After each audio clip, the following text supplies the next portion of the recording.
As Chief Procurement Officer at Johnson & Johnson, Shashi ji led global procurement of 30 billion plus across 35,000 suppliers, delivering innovation, resilience, and value.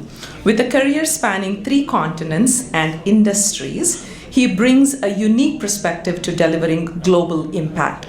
Beyond work, he is currently engaged in establishing a dedicated cancer research center, including the world's largest cancer-specific biorepository in Nagpur, India. The vision of creating a better world guides him both professionally and personally. So please help me in welcoming Shashi ji and the panel for this hour. Namaskar. We'll start with the Shanti Mantra.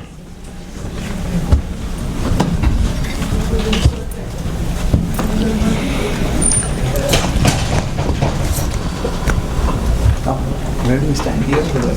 No.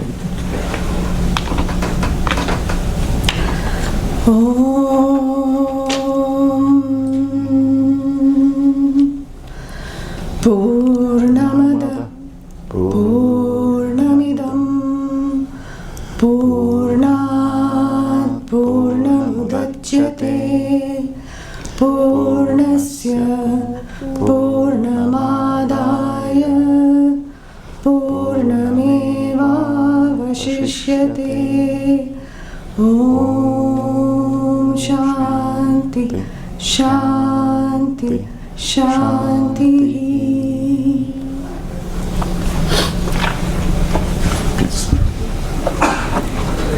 Bhavik ji first. No, actually, you go third. Yeah. No. You're number 3. Okay. Namaskar. So that Shanti Mantra, Purnamada, it takes me back. I grew up in all parts of Bharat. I spent a lot of time in Nagpur, but before that I spent a lot of time in the northeast part of the country. And I was probably 7 to 10 years old, that's when I was there. And it brings me memories of every time I listen to it, of me and my dad walking, and this was in the late 70s in northeastern India, so there was not much of, and this was in a place called Javai. There was no electricity there at that time. We would look at the stars, and that was our entertainment, only source of entertainment. And he would try to explain this to me at 10-year-old as in mathematical terms. So, Purnamada, Purnamidam, you are infinite, I am infinite. So this is the definition of infinity. And just when I thought I got it, he would switch it on me and say, yeah, but that's also 0. That's 0, this is 0, take 0 out of 0, it is 0, or you add 0 to 0, it's 0. So it applies on both ends of the continuum. Until then I could understand, again, a little bit of math I knew at that time. But then when he would extrapolate it to sort of say that is, one is Shunyavad and the other is Adi Shankara's infinite, I would lose it. Until very recently, I live in New Jersey. And I live very close to the Arsha Vidya Gurukulam. Swami Tadatmananda runs that center. It's a beautiful center. Any of you from New Jersey, I'm sure you all have taken advantage of this great center, and Swami T, as we lovingly call him. He brought up all of this, and he probably started explaining this in ways that I could better understand 50 years after Shillong and after Jawai. So that was just my way of remembering my dad as we go through this, and I start this session. Also my way of remembering Swami T and Swami TV, who I follow regularly, and I look at them as my gurus. In fact, one of the sessions that Swami T does is called the Introduction to Vedanta, and the very first class is where he describes 3 types of realities, right? I mean, we all think of there's only one reality, but I think in the Vedic terms, just to understand better, There is the Paramarthika Satta, so that truth that doesn't change at all, okay, remains the same, consistent across time, across space, undifferentiated. So that's Paramarthika Satta. Then there is the Vyavaharika Satta, and this is important from a sustainability perspective. Vyavaharika Satta is the world that we live in, the world of names and forms, the Nama Rupa, everything here. I am Shashi, I am Shashi Mandapaty, I have a name, and I have a form, and so does my deities, so does Ganesha, so does Venkateshwara. So we're all in this Vyavaharika Satta. And then there is, of course, the third, which is the Pratibhasika Satta. So there is the dream world that we live in. The reason I'm talking about these three is because in that world when we are in, it is real, right? So this world is real. We cannot dismiss it, saying that this is unreal and there is some other, real. This is as real as it gets when we are here, just like how your dream is as real in your dream as it can get when you are in that dream. I say this because in this panel discussion, we will be focusing, we can easily shut down this conversation by saying that focus on, there's the ultimate reality, that is the Purnam, right? And if I am Purnam, then I don't have any aspirations for anything. I'm not incomplete, so I don't need anything more. I don't need to hoard anything. I don't need to acquire anything. And I'm already naturally sustainable, right? That's one level of the discussion, and we can just stop it there. But that's not enough, because we live in this Vyavaharika Satta, in this world where bigger questions, and we need to answer questions that are more related to this world, right? So that's what this extremely talented and fantastic panel that you have in front of you will try to address. And my role here would be primarily to channel questions that may be on your mind to the audience. We already got quite a few questions, which is what I used as a question bank, and that is what I will use to shape the discussion. So without further ado, let me actually hand it over to the panelists, so that the panelists can introduce themselves. Let me start with Bhavik ji. You want to move this down? Yeah, you want to move it down? Yeah. Okay. Yeah, why don't you go ahead? Okay, well, namaste. So I'm just going to do a quick introduction to myself and then pass the microphone to the rest of the panel.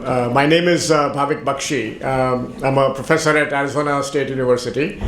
Affiliations in chemical engineering, School of Sustainability, and School of Complex Adaptive Systems. I'm a chemical engineer by training. Been at ASU for about 2.5 years. Before that, I was at The Ohio State University. Before that, got my master's and PhD at MIT. And undergraduate degree from Institute of Chemical Technology in Mumbai.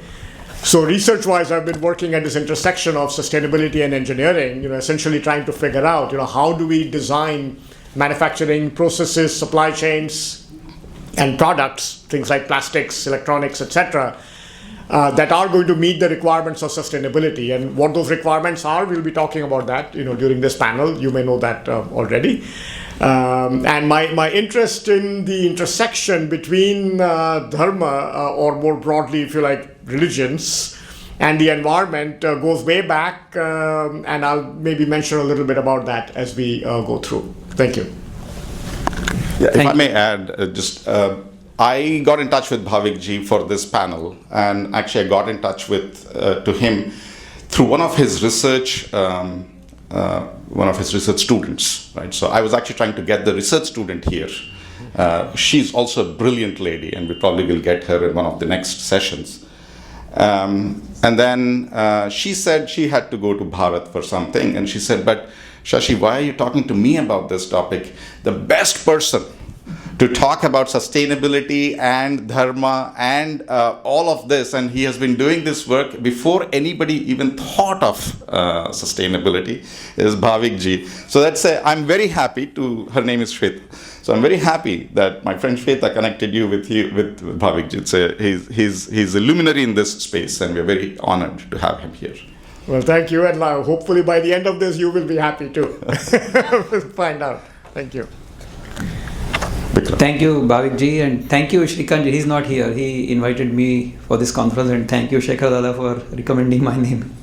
Shekhar Dada told Shrikant ji that if you want somebody who can talk about sustainability as well as Dharma, you should talk to Vikram Pattarkine. So I said, well, I have a background in chemical and environmental engineering. So by the time I did my master's in chemical engineering, I realized that that was beyond me. So I will leave that to people like Bhavik Bhai. So I got a PhD in environmental engineering because I thought that was more connected with the earth.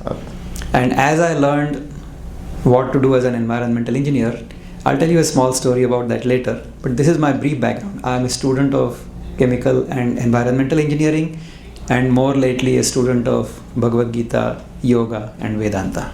Thank you. Just one. Anyone from Nagpur here? Okay, there you go. Nagpur? Gondia. Okay. Did you study maths when you were in Nagpur? Engineering. Yeah. So in Nagpur there is a maths teacher. Okay, for 11th and 12th, he teaches maths. His name is Professor Pattarkine. So every time I got in touch, first time I got in touch with him, I didn't want to talk about sustainability and all that. Are you in any way related to Pattarkine sir? He said yes, and my respect already went up. Right. So.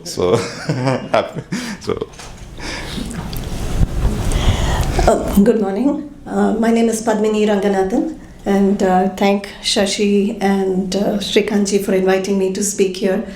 I feel humbled by the learned experiences of many in this room and during the weekend.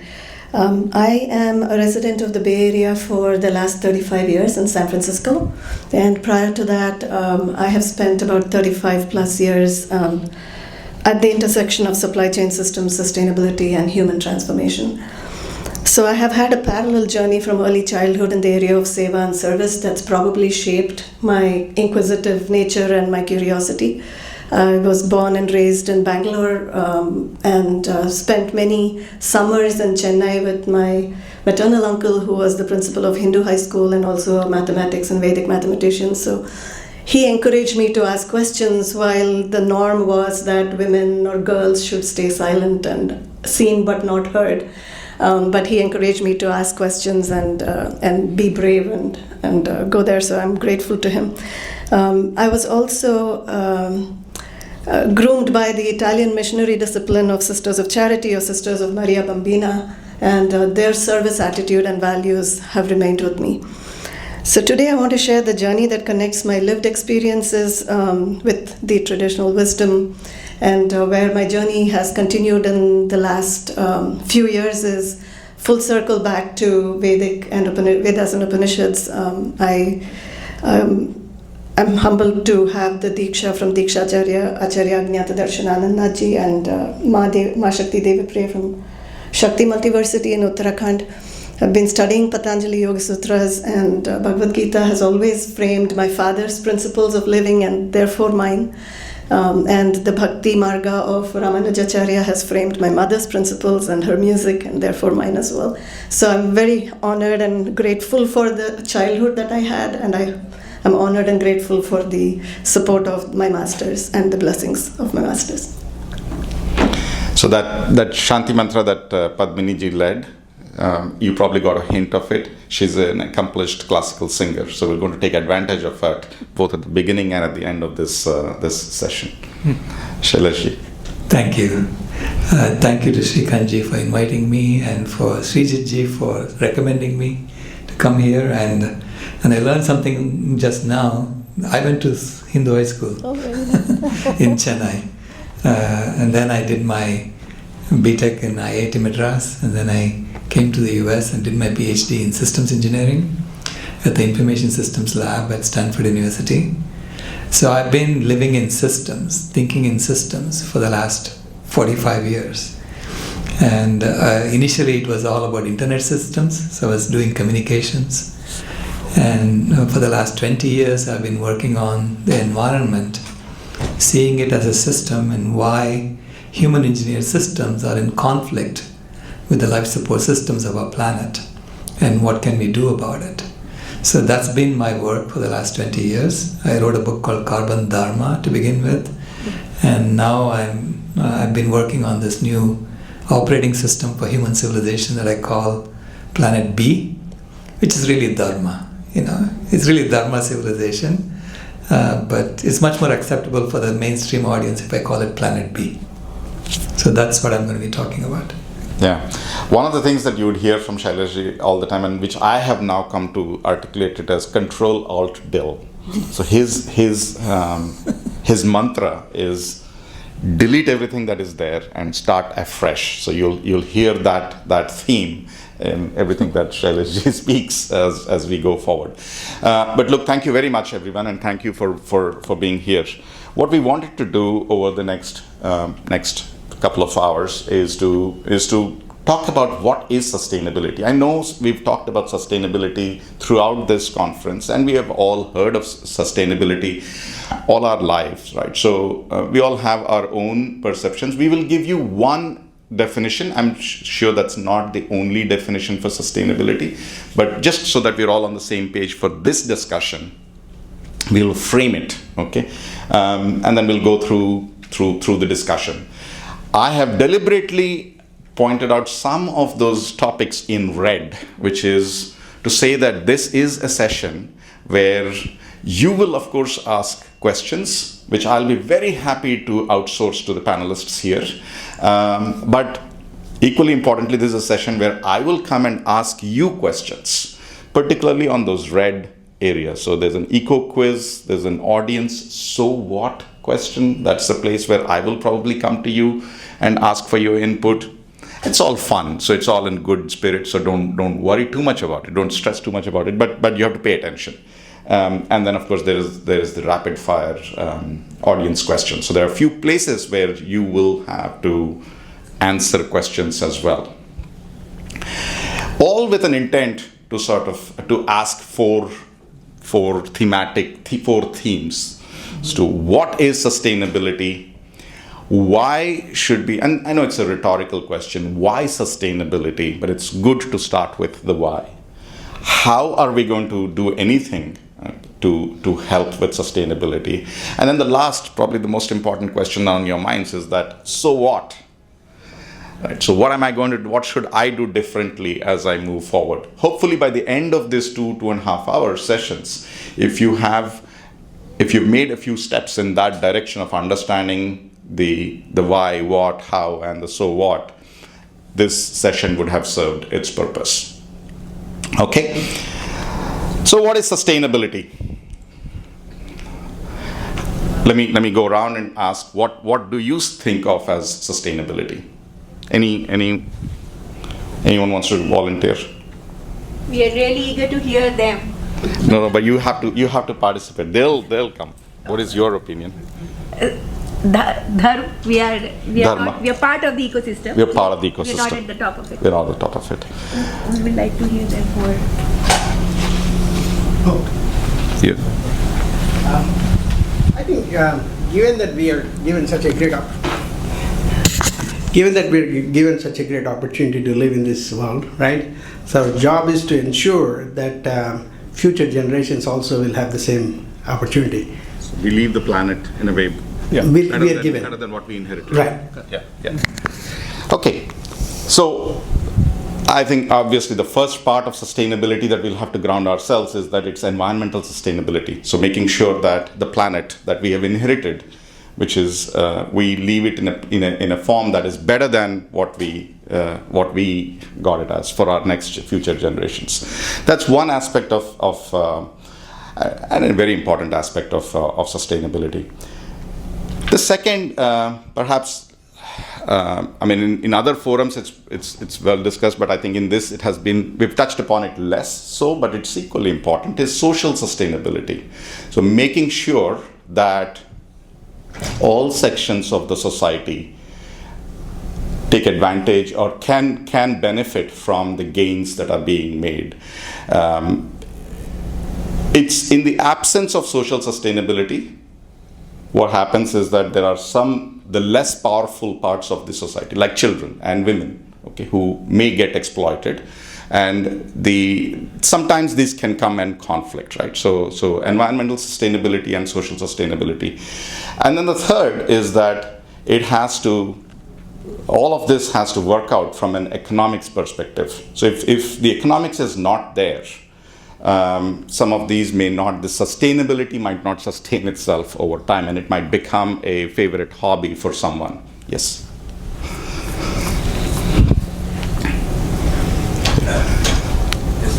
I couldn't resist. So from Bhagavad Gita there is a word, avyaya. Iska vyaya nahi hota, wo sustainability. Avyaya, yeah, avyaya. So I'm sure our panelists will touch upon that. Yes, avyaya, that which does not get consumed or that which does not cause consumption is sustainability.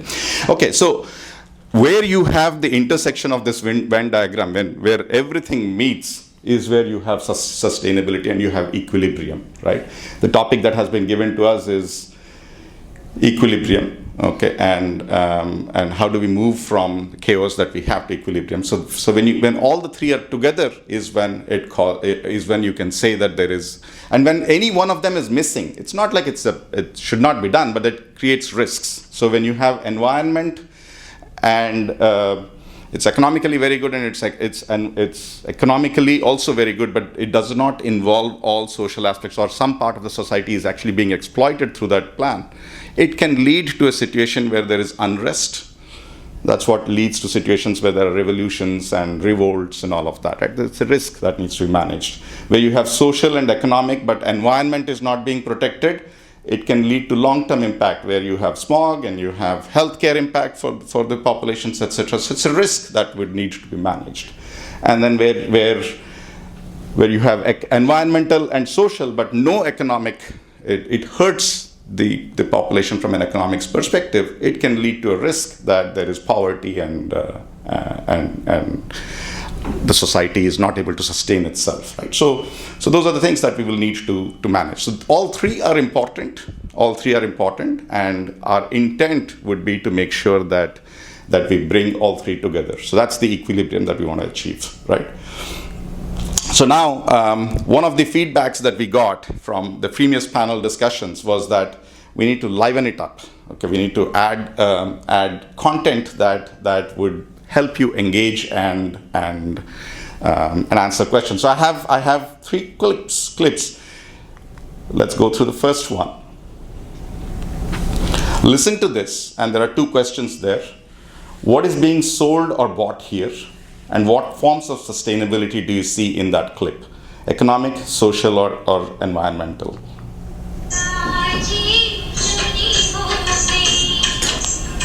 उचित दाम पर inverter का battery, motorcycle का battery, bus truck का battery आप यहाँ पर देख सकते हैं।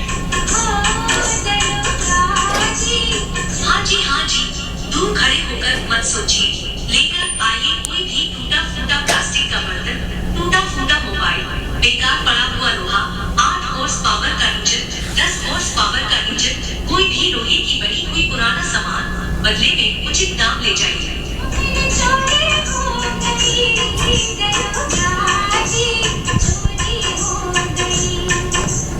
All three. You hear all 3?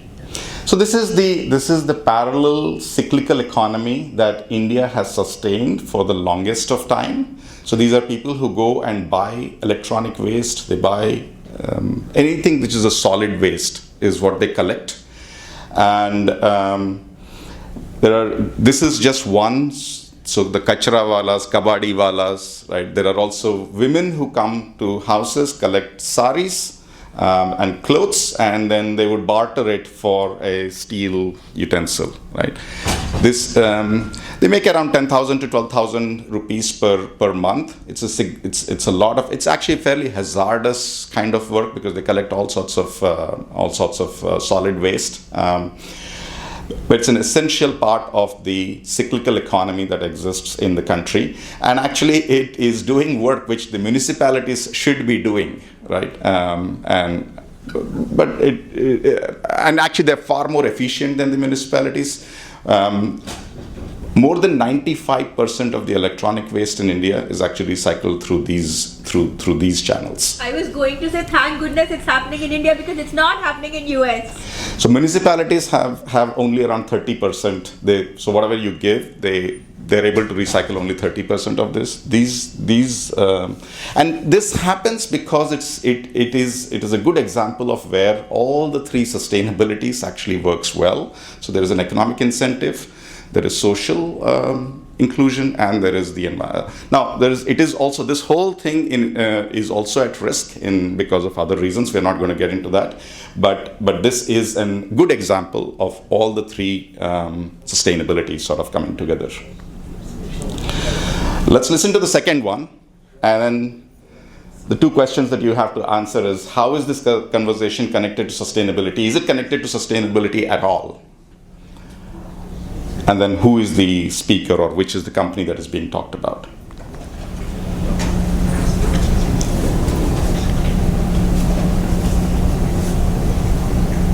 Okay, I mentioned that we're in the process of creating markets for bandwidth.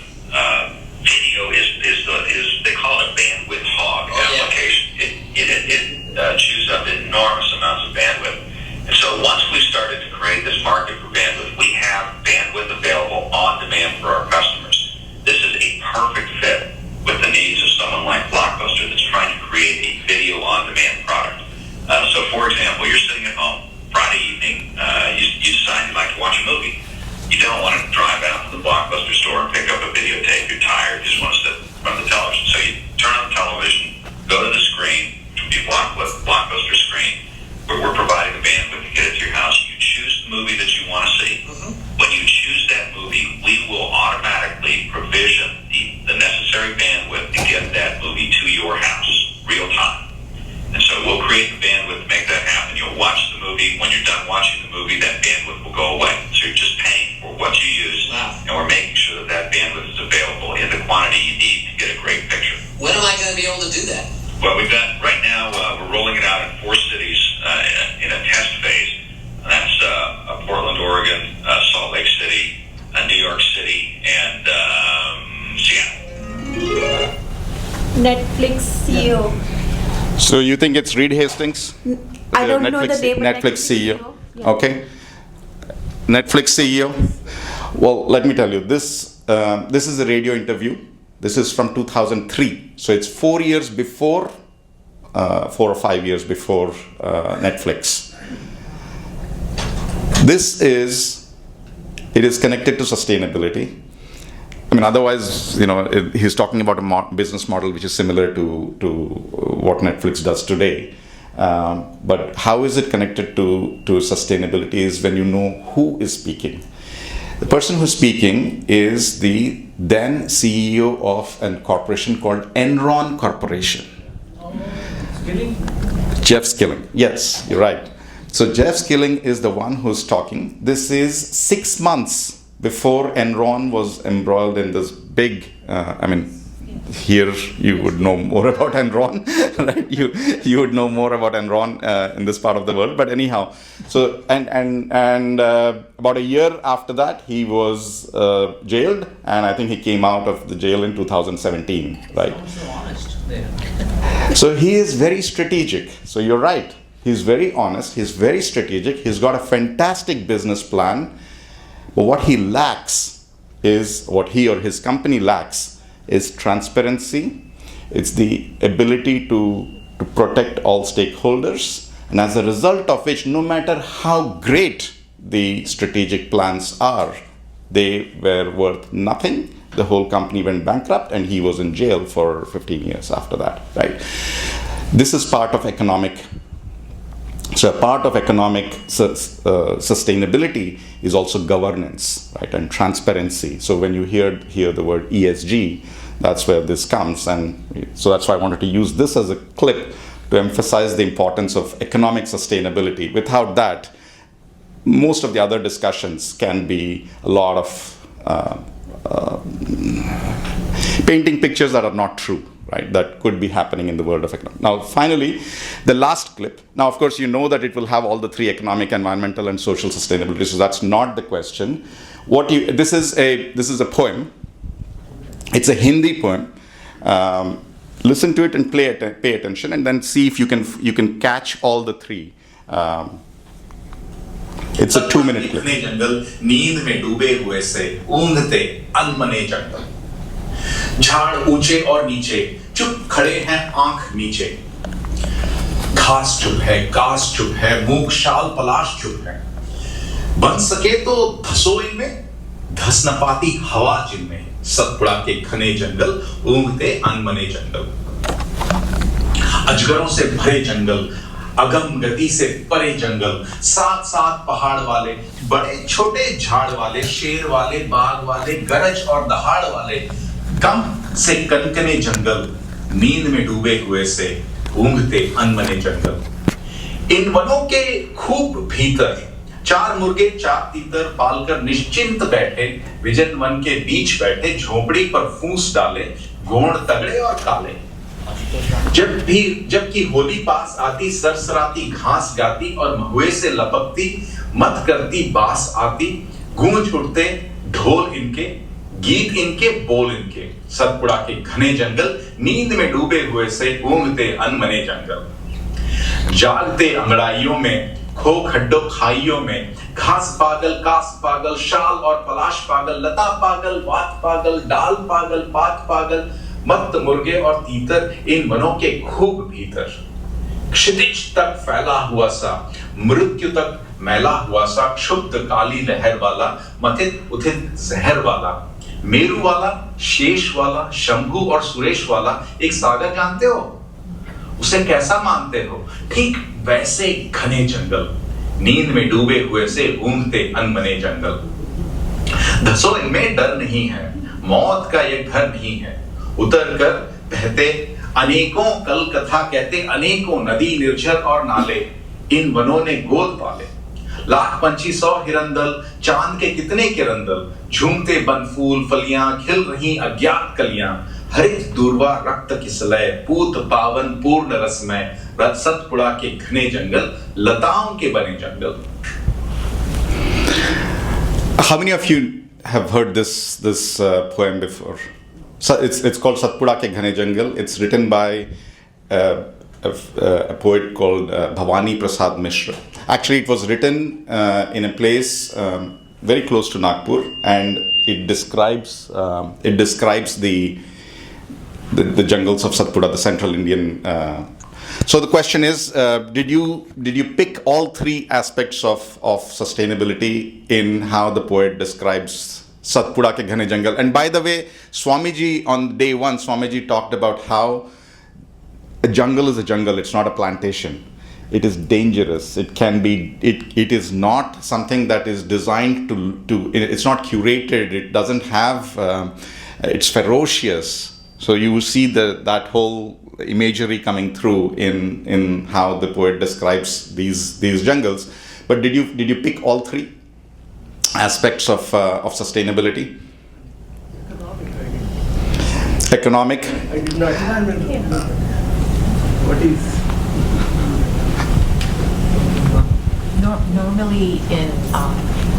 Normally in biology, we don't use economic that way. We use ecosystem and biomass. So this is where it's another compounded word. Yeah. No. So, no, so exactly. So he talks about tribes, the Gonds, the Kale. He describes the Gond tribes who are living within the Satpuda jungles, and he talks about their economy. Char Titar, do Murge, Char Titar, Palkar, their and Lal Pakshi, and then they have their liquor also, which comes from the local forest, gives them everything, and they're just sustaining themselves from there, right? So it has all the 3 aspects connected. Do you know whose voice was it? Yeah, Ashutosh Rana. No. Not Ashutosh Rana, right? Kumar Vishwas. Kumar Vishwas. Maybe we'll answer that question towards the end of this session. Okay, that's not that critical for the discussion. But anyhow, so I hope with these 3 themes, you understood the aspects of how the intersection of these three types of sustainability, and I wanted to bring this together. So now with that, let me hand it over. Pardon? Was it your voice? That was my voice. Yes. Okay. So with that, let me get to the panel. It was a good. I hope it was a good framing of what we're going to talk about. It is sustainability, but defined broadly, right? And now we're going to go to the expert panels. So what I would request is each of the panelists to share their opening theses, right, as to what they're going to talk about, and then we'll take it forward from there. So let me start with Bhavik ji.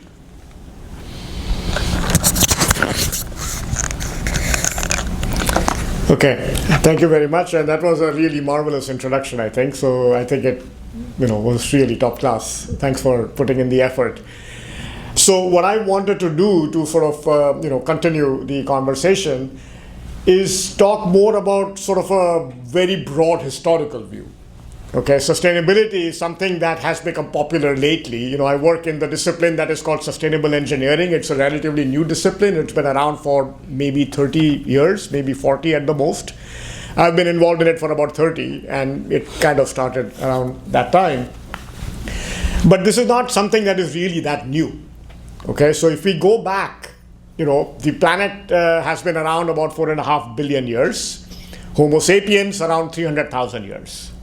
Sustainability at the end of the day is about our well-being, for now and future generations, right? Has been mentioned, right? And then, you see the ecological, societal, economic aspects and so on. So human beings have had an impact on the planet. That's nothing new. Every species has an impact on the planet. If you go back about 15,000 years when Homo sapiens moved into the continent of Australia, one theory is that it resulted in extinction of the large animals over there. Okay, now this is what people think happened because people know roughly when people moved into Australia, and the paleontological record indicates when some of those species became extinct, and the match is pretty close. Okay, so human beings have had an impact on the environment, forever, and all species do. Okay, elephants have an impact on the environment. Termites, if you have dealt with termites in your house, they can really have an impact on the environment, right? So everything has an impact on the environment. So what has been happening is that 300,000 years ago, Homo sapiens basically arrived on the planet. The last approximately 11,000 years have been really, really important from a human well-being and our sustainability point of view. So what has happened in those previous 11,000 years, roughly? Any guesses? Agriculture. Yes. From a geological point of view, there is a certain name that is used for this period of the last roughly 10 to 11,000 years. Holocene. It's called the Holocene. The Holocene has been a period, if you look at the geological records, you look at temperature, for example, global temperature, it has stayed in a very narrow range. Okay, you go back before that and the records are there and the temperature has varied quite a bit. So last 11,000 years is what is often referred to as the Goldilocks zone.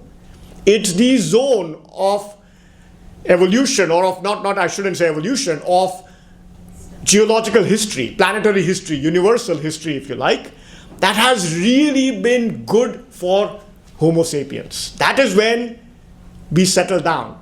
We had agriculture. Dharmic culture developed. Okay? Now, roughly around that time, we are going way back, so there are no records really that are easy to find. So 10,000 years ago, we settled down. Human beings started, basically developing agriculture, controlling fire, Iron Age, Bronze Age, and so on. Okay? Lot of traditions, religions also developed, before that, but particularly during that. What has happened is, as the time went by, is basically, in the early period, we were very connected with the environment, we as a species, because we depended on that, right? Hunter-gatherer societies, you had to know what the animals do and when the plants and so on, kind of like the Gond in that poem that we just heard, right? So Dharmic traditions developed a long time ago, and they are inherently ecocentric. Since then, other traditions have come in, and as time has gone by, ecocentrism reduced, anthropocentrism increased. So if you look at the Abrahamic traditions, they have tended to be much more anthropocentric and monotheistic. Okay? The religion that we follow today, globally, is that of economics. Right? It's called growthism. Right? And that is also, if you look at the development of economics, 1776 is when Adam Smith wrote his Wealth of Nations, etc. All of that is also very anthropocentric. It is not ecocentric. Okay? In fact, if you look at even the development of science and engineering as we practice it today, it developed in the 18th, 19th century, roughly 20th century to an extent. If you look at the assumptions that are behind fundamental physics, fundamental chemistry, fundamental biology, the assumptions are that the Earth is infinite. Resources are infinite. Okay? The Earth is an infinite source and an infinite sink. That's fundamental to thermodynamics, physics, basically. Okay? So that is sort of where we have been. And the core reasons for the sustainability challenges that we face today, I think, are rooted in this transition or change from ecocentrism to anthropocentrism. We have basically been losing touch with nature. We have forgotten that we really depend on ecosystems. Even though our Dharmic traditions are ecocentric, honestly, we have forgotten them. That ecocentrism and all, as Rajji mentioned on the first day, I think very nicely, right? That is something that we really, need to rediscover. And the, Dharma Civilization Foundation, that's sort of the motto that I've been hearing through this, right? So I just wanted to, give you that type of a perspective, and I'm pretty much out of time here, so I'm going to pass it on to the next person. But there'll be plenty of time to discuss, and I'd love to hear your response and feedback on this also. Thank you. Thank you, Bhavik Bhai. You see, I'm going to tell what I want to tell you in stories, in parables, because people understand stories, people remember stories, and then the lesson from that story is what I will explain as a punchline at the end. So I told you in the beginning, I was going to tell you a story about what this sustainability, exploitation, and then equilibrium, all that means. You see, nature inherently wants to be in equilibrium. Always. If you observe anything in nature, you will see that natural things, always tend towards equilibrium. Nature does not like chaos. Chaos happens only when human beings go there. How many of you remember that there was a nuclear disaster in Chernobyl some time ago? Sure. Many of you, right? So once that disaster happened, scientists like us told everybody that there is so much radiation there, nothing is going to grow there for the next couple hundred years. Nobody wanted to go there because everybody was deathly afraid of radiation, right? So a creature called Homo sapiens simply refused to go in that area. But guess what? In the next 20, 30, 40 years, all the other organisms who could tolerate that kind of radiation simply grew there and developed and, proliferated. They were very happy. Why? Because Homo sapiens wasn't there. So what's the problem? Is the problem nature? Is the problem exploitation? Or is the problem Homo sapiens? So if Homo sapiens does not interfere in nature, nature works very well. Another example of that was in March of 2020, we were under lockdown, right? And we were allowed to do only those things that were essential for us. So all non-essential activities were curtailed. And guess what? environmental quality improved within a week. Within a week. Thereafter, we lived without doing those non-essential things for a while. The environmental quality immediately improved. And a lot of people's health also improved, because we weren't doing unnecessary things. Some people put on weight because they were bored and they were doing all kinds of recipes and posting on YouTube. I've seen that. But I personally actually got transformed during that time, and I helped many people transform during that time. So the contemplation during that time was, environmental sustainability does not need to be done at all. If we stop the exploitation, then environmental sustainability happens on its own. I'll stop there right now. I'll give it to the next speaker and then I'll come back to it later. Thank you, Vikramji. Good stories to remember throughout. So my thesis is really rooted in my journey of lived experiences. So I will be referring to notes. I'm not like the professors who remember so much. So I did start my journey with studying in Berkeley, and I studied systems design and information systems in particular. But alongside that, I was also working at Oracle, and I say that I got my MBA from Oracle. But companies like Oracle, SAP, JLL, the number of corporate companies I worked with got me in touch with people like Shashi and C-level executives like Shashi, who actually gave me the opportunity to dive into their supply chains. And with Johnson & Johnson, I was able to travel to many of their sites, questioning the social DEI procurement aspect, and then working through that in terms of how we model that into systems and systems thinking. So that opportunity, I think, I share this a lot with the students today as well, that whatever opportunity you get, knocks on the door, just take it, because you never know where it will lead. And for me, it yielded a lot of lived experiences. Now, combining that with what I believe is, we are here in a Dharma conference, so lived experiences for me also, unfortunately, along with my grassroots work in nonprofit in India, I saw the social injustices that was happening. I saw how corporate greed was taking shape and affecting what we thought of societies, that corporates or even society or cultures or civilizations in the planet thought was not important. And so, greed and corruption and everything else kind of takes seed when we think that, all societies are not important. And so then power corrupts and economic centricity happens in the hands of a few. We've heard of all of that.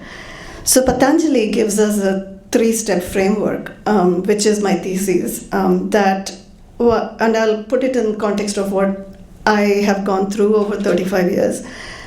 So I had the experience, my first in my 20s, in my teens, all of it, right? The service aspect, the complexity, the systems, the suffering, the good intentions of leaders, the failure, I experienced that. But then the second step of the framework is looking inward, because when there are no answers outside, what do? You go into silence. So that second step is not just intellectually through meditation, but actually some sort of an honest reflection, right? Where am I complicit in these systems? Yes, I'm designing these systems for large companies, but am I complicit in this? Where have I been blind, and what assumptions have I made, really? So that was the burning questions. And then the step 3, which has been fairly recent in understanding our Upanishadic roots, is the freedom. So it's not freedom. We here in this country talk about liberty. I question a lot of that, but we hear freedom is not the freedom from responsibility. So as we talk about corporate social responsibility, I started to question, what is CSR doing, spending marketing money at the end of the day? Saying what? Recording metrics that are measured with check boxes. So it was really a lot of those questions that came about, barring some companies which actually stood to their credo. I must say, Shashi's leadership was one such, so it inspired me a lot. But freedom from the illusion that metrics matter more than consciousness. And that is my thesis, is that freedom to see systems clarity. So the Brihadaranyaka Upanishad, and I'll say that in English, says that if a man performs many great meritorious acts without knowing the self, those acts will in the end surely exhaust and diminish. And probably why planet B is important. So let me state that my thesis is that without consciousness, metrics are powerless. With consciousness, authentic change becomes possible, and this is the foundation for everything that follows. And with that, I will turn it over to Sailesh. Yeah. Thank you. Do you want to put the slides up? Yeah.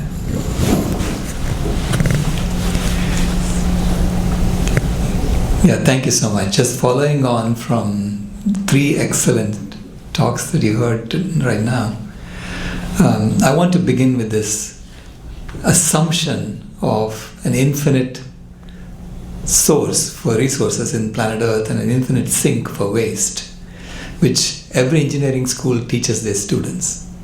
Okay? And so human engineered systems have caused the planet's life support systems to literally fray. So what we have identified is, as of 2025, of the 9 life support systems of the planet, 7 have gone outside of the safe space. So it's like the Mother Earth has 7 chronic diseases: heart disease, cancer, diabetes, kidney disease, liver disease, osteoporosis, and a fever. Okay? Now, we only talk about the fever. We don't talk about any of the others. But if you look at what is really critical, is to address all of these diseases simultaneously. And it's not just the environmental diseases, the life support systems that are frayed. We have 19 other crises that I've identified, totally 26 different crises, categorized across ecological, social, personal, and institutional domains. And it's all caused by the operating system of human civilization. And this operating system is causing all of these problems because it is actually implementing the exact opposite of what Patanjali told us to do in his ethical guidelines, Panchayama. What is the Panchayama? Ahimsa, Satya, Asteya, Brahmacharya, and Aparigraha. And we do the exact opposite. We have a system of normalized violence, not non-violence. We lie to each other.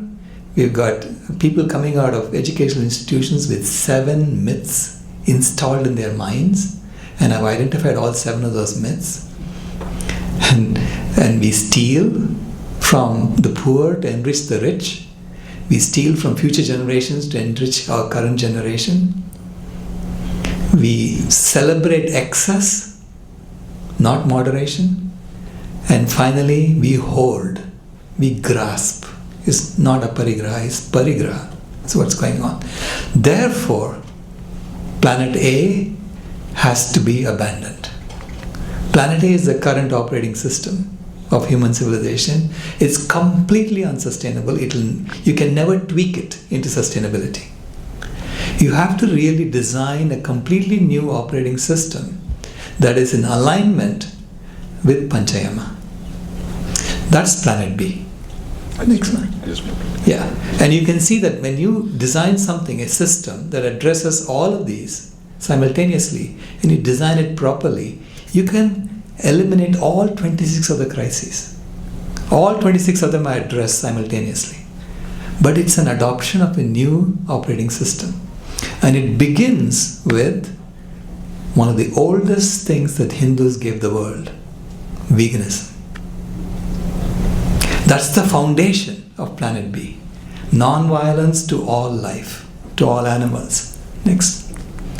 Because if you look at how we are using the earth today, you will see that all the cities and railroads all put together is just 1% of the land area of the planet. 19% is unused land, it's mountains and deserts. 22% is monocultured forests. We call it forests in the UN because the UN has a classification that says any 1 kilometer by 1 kilometer grid with 10% tree cover is a forest. It could be just a plantation, but it's a forest.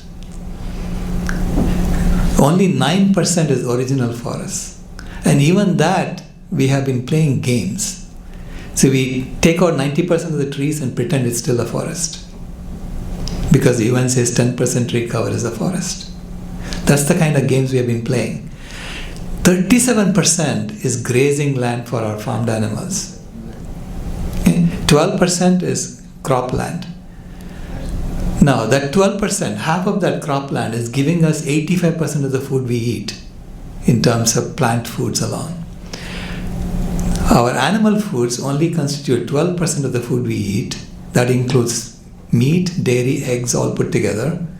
And to get that 12%, we are using 43% of the land area of the planet. And the remaining 3% of the food we eat comes from the ocean, for which we are bottom trawling an area the size of South America every year to grab the last remaining fish in the ocean. This is completely unsustainable. Yeah, you have plenty of plastic inside that. So, to get to a sustainable system, the first step is to transform the food system. Because the food system is a microcosm of the entire system. Next. Yeah, and you do that, you'll return 40% of the land area of the planet back to nature. All we have to do is to go from 85% to 100%. Okay, so that's the Hindu rishis were the original vegans on this planet. Dr. Gabriel Cousins went vegan in the 1970s because he wanted to emulate the Hindu rishis. Veganism has been treated as something foreign to us. In fact, I've been trying to get vegan food here, and they give me this special box with just boiled vegetables and rice. This, in a Dharma Civilization Foundation conference, where we know the best vegan food. Most, all Indian food, the base food is vegan. Roti sabji, dal chawal, idli sambar, these are all vegan foods, folks. And yet, we don't seem to know how to serve vegan food here. So this is one of the foundational transformations that need to happen, even for the Dharma civilization. Because to me, that's Planet B. Planet B is the Dharma civilization. That's what I'm trying to build. Okay. Thank you. No, thank you very much, Sailesh ji. Before we go to the next section, actually, I'll ask each one of our panelists one very quick question that builds on their original thesis, right? So Bhavik ji, first question. You talked about many transitions, the science, the engineering, and but there's also another transition that has happened, which is the governmental transition. So we have for thousands of years where natural resources, rivers, mountains, forests were controlled by the communities. Bishnois is a good example in India, but that's not just specific to India. All over the world there are ethnicities that have managed the resources that were at their disposal. Over time, that ownership shifted from the communities to the governments, whichever form of government. What do you think? Has that been a good move? Has that been a bad move? How do you see it? So there is if you really are interested in this topic, anybody, there is a classic book written by Elinor Ostrom, who was the first Nobel Prize in Economics winner, first woman to win the Nobel Prize in Economics a few years ago. She was a professor, turns out, at Arizona State University. I never met her. I wasn't there at that time, and at Indiana University in Bloomington. The book is called Governing the Commons. And the issue about government, the way it is done, right, the centralized stability is one of the things she identifies as being a reason for the commons degrading. By commons, what do we mean? Air, water, land, things that are considered to belong to everybody. Okay? So this is, this has been a problem, and decentralization, is something that does have its value, although, it needs to be done carefully also, because the primary driver these days is economics. And economics, if you have a tree, from a money point of view, it's worth more dead than alive. Right? So decentralization, if we try to do it today, we still need to be careful, because those underlying ethics and morals that used to govern a lot of local governance are there in some places, but many places they have disappeared. But basically, this is one of those transformations that is very much needed as a part of Planet B that we just heard about. One last thing I will add over there is I kind of alluded to this earlier. The root cause of a lot of the unsustainability challenges is that we're taking nature for granted. Okay, every discipline except ecology ignores nature. That includes economics, engineering, even law, even Western ethics, in a sense, doesn't take really the natural systems, into account. So governance also needs to have that part incorporated, and there are a lot of political pressures against accounting for what nature provides. So today, in the monetary accounting and the finance and all that the decisions, the way we make them in corporations at the government level, etc., GDP ignores the role of nature. There are efforts to try and change it. They've gotten nowhere so far. No, thank you very much, Bhavikji. Bhavikji is a professor, and he's not going to leave his students without doing a quiz on that very topic. So maybe before we go to the other panelists, we should do the quiz. Okay. Right? So, Bhavikji. Maybe, if you go to the next slide. Okay, so as Shashiji said, right, I can't let you off without a small quiz. Don't worry, it's going to be graded, but nobody will know except you and the people maybe around you. And it's meant to be sort of a quiz that's like everything, it should be thought-provoking. Okay, so as I've said already more than once, the root cause is that we are ignoring the role of nature. So this is a test of ecological literacy. How much do we know? How much do you know about nature? So what I'm going to do is show you some images, okay? And don't say out loud what comes to your mind. Keep it to yourself, but see if you can identify the images. I'm going to show you about, I think, 12 images or so. Here's the first one, okay? Don't say anything, just keep it to your mind. The first one, go on. One more image, go on. Okay, all right, one more, and then please stop. Okay, all right. So these are images that, we are probably familiar with. Think about what do they represent. Okay, what comes to your mind? What name comes to your mind? Okay, next set of images. Go on. Okay, stop. Yeah. All right, so these are some other images. So you can see the left ones are logos, corporate logos in most cases, and the right ones are basically nature. Things that, and I have different versions of this quiz. This version was developed when I was at Ohio State. I have another version for Arizona. Okay, because the species are different. I didn't quite develop a version for Houston, but this is the Ohio one, I think is, hopefully close enough. Okay, so think about what comes to your mind over here. Now I'm going to show you the answers. Okay, click once, all right, stop. So these are, the names of the corporations associated with these logos. How many of you got all of these right? Okay, almost everybody. Almost everyone. How many got only one wrong? Or got all of them right? So only one wrong or no wrong? How many? No wrong. Yeah, so people who raised your hand previously, please do it again. Okay, so that's, all right, almost everybody. On the right hand side then, if you click again, how many of you got all of these right? Look around, right? So, maybe, we are probably 30, 40 people here, right? So 1, 2 out of 30. And that's typical. I've been doing this quiz for the last 25 years in my classes. Okay, how many people got only one wrong over here, or Fantastic. All correct? Okay, so but still, we know these corporate logos much better than nature. Nature is what sustains us. So if you go to the next slide, which is the last one. Okay, so the message over here is, and people have been studying this, the relationship between prosperity as measured by money and our ecological literacy as measured by our ability to identify species in our vicinity is correlated in the manner shown. As people become richer, their ecological literacy goes down. Okay, so you can see in that plot over there, top left is Indonesia, relatively low GDP, but high ecological literacy. You see India and you see the United Kingdom. These data are a little bit old, but there have been recent studies, not as comprehensive. That's why I haven't changed the plot. But the message is still very much the same. Now, one benefit of COVID was a lot of people seem to have gotten into bird watching. Right, I've been an avid bird watcher since I can remember. Like I was probably 10 years old, So it's many more people are now interested and so on in that. So hopefully this is changing.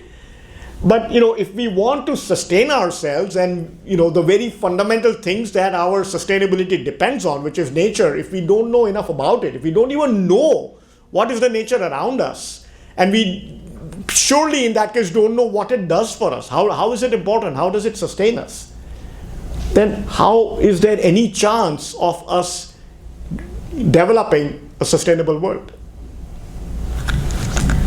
So Bhavikji, this also sort of goes back to this. That's why I wanted to bring this in connection with your previous answer, which is that the more communities are connected with the nature, okay, the more they are in touch, the more they are able to protect it. And literacy might have taken us in many places, but it actually distances. Let me actually stay with you and then ask the next round of questions then. There has been a big, one argument that you would get is that, look, the planet today has 8+ billion people. So efficiency is important, okay? And without efficiency, how are you going to feed so many mouths, okay? Is that a valid logic? And how do you, first of all, how do you answer that question? And also then what is the link back to Dharma on that? Right. So efficiency, right, as an engineer, right, engineering is all about efficiency. For that matter, economics is also all about efficiency, right? Any corporation, the intention, the goal in life seems to be maximize the amount of money you can make per unit of expense, or the amount of energy, power you can get per unit of fuel, right? Many different definitions of efficiency, but they're all basically trying to improve efficiency. So if you think about light bulbs, right? Bunch of light bulbs over here. Okay, those of us, my age or older, would remember incandescent light bulbs, right? Those were 100-watt bulbs, would give you a certain amount of luminosity, certain amount of light. That same amount of light today we can get through LED bulbs, which use about 12 or 13 watts, right? Or 15 watts, let's say. 85% improvement in efficiency. That's amazing. That means this has really been very good for the environment. It hasn't. The demand goes up. Exactly. Efficiency increases per unit of the commodity, light in this case, the price goes down. Engineers usually think about, I build a better mousetrap. They don't realize that the mice are actually getting bigger and that mousetrap is not really going to work anymore. They like to draw. I'm criticizing my own profession, so I think I have the right. Okay, so we focus on these narrowly defined system boundaries. The problems that we face, this is a quote by Einstein, the problems that we face cannot be solved at the same level of thinking we were at when we created them. Right, so basically there is in economics, there is something called Jevons paradox or a rebound effect. Increasing efficiency at the level of a single item doesn't necessarily reduce the use of a resource at the larger scale. Okay, because demand typically goes up. This has been studied extensively, over the decades. Doesn't mean improving efficiency is a bad thing. I'm not saying that at all. So if you're working on some research or some work where you're trying to improve efficiency, please continue the work. It's very much needed. However, don't assume that how much improvement in efficiency you are able to develop will directly translate into a global benefit. It's more complicated than that. Okay, so don't forget the bigger picture. Take that into account in your claims and calculations about benefit of the efficiency improvement that you may be working on. Okay, Vikramji, you have, of course, you have a lot of background in environmental engineering, etc., but also you have worked with technology firms. Question: is technology a good thing here? Is it a good guy? Is it a bad guy? Is it going to help us? Is it going to hurt us? One is your take on technology, and then again linking it back to Dharma. Where do you see this whole discussion playing out? Okay, so the question is whether technology is good or bad, and the technology is neither. Technology is neutral. Technology depends upon the person who is using it. Okay. So how is technology use being guided? So I was going to use a punchline which I am going to use. Whether we know it or not, whether we believe in it or not, whether we like it or not, truth is truth. Okay? If something is peddled to us as truth, but it is not, it cannot remain the truth at all. At some point it will be exposed. So I'm going to refer to the wonderful talk we heard this morning from Ajay Bhai. We've been fighting a narrative war, right? And the people who want to stand on the side of truth are in the hundreds, whereas the people who are peddling untruth as truth are in the thousands. Does that change the truth? It does not. Truth remains the truth. What is the Dharmic way? The Dharmic way is to stand with the truth.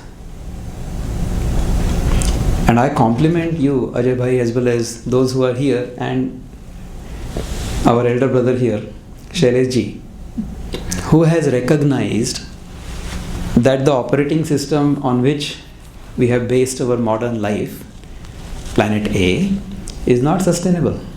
Because it is based on the truth, or it is based on the assumption that exploitation is going to make us more fulfilled or more happy.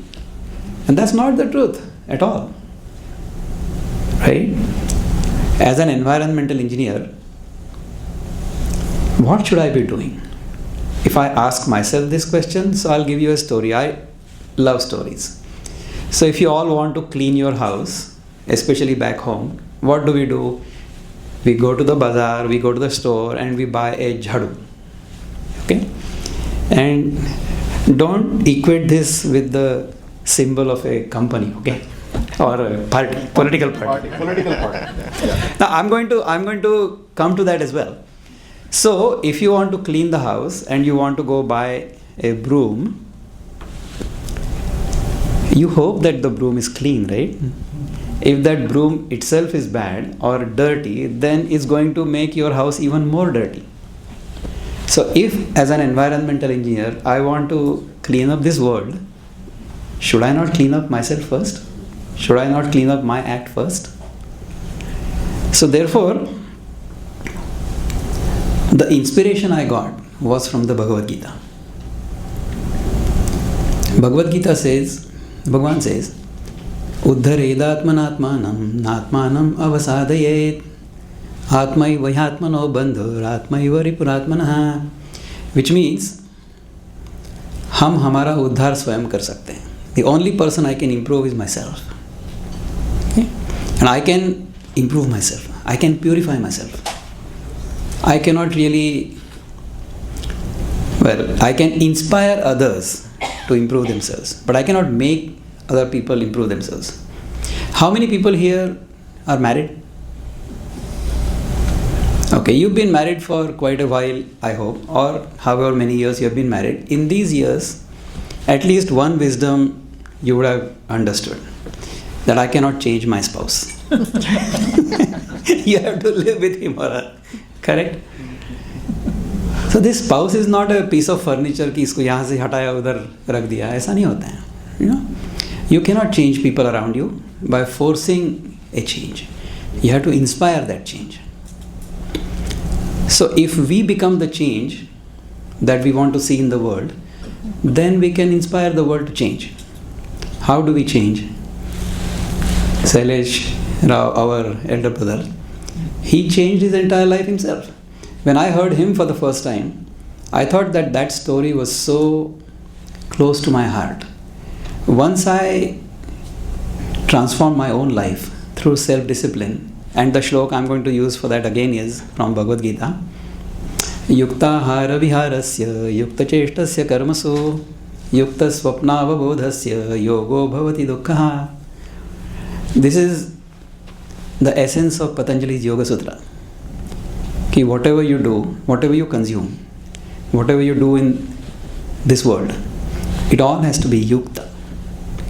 If you do whatever is yukta during waking hours, Jagrata Avastha, then your swapna will be yukta.